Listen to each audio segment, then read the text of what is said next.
Welcome to our channel. Today we how to restore Memberstack authentication settings for your app build, full guide step by step clearly. Open your Memberstack dashboard. Navigate to the Settings tab on the left sidebar. Click on the Authentication option to access authentication settings. Review your existing authentication settings for any discrepancies. If you need to restore previous settings, click on Restore Defaults. Confirm the action when prompted to reset your authentication settings. Once restored, review the default settings provided by Memberstack. Adjust the settings as necessary to fit your app's requirements. Make sure to set up the appropriate login and sign-up options. Enable email verification if required for your user flow. Customize any password requirements according to your security needs.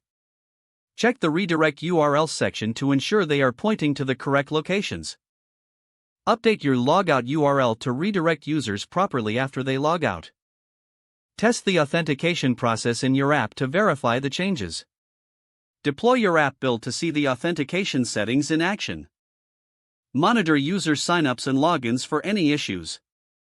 If you encounter problems, revisit the authentication settings for further adjustments. If the page does not load, refresh the browser or try again in a private or incognito window. Make sure you are using the correct email address, then retype it carefully to avoid small typos. If your password is not accepted, use the reset option and create a new strong password you can remember. Check your spam folder for verification or security emails, then complete any requested confirmation steps. Enable two-factor authentication if available to improve account security and reduce unauthorized access risk.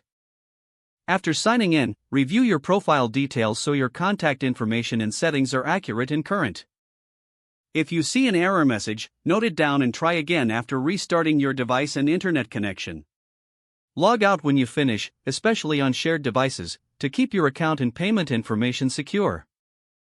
If the page does not load, refresh the browser or try again in a private or incognito window.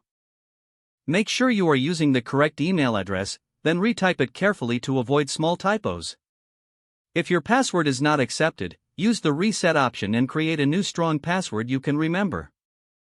Check your spam folder for verification or security emails, then complete any requested confirmation steps.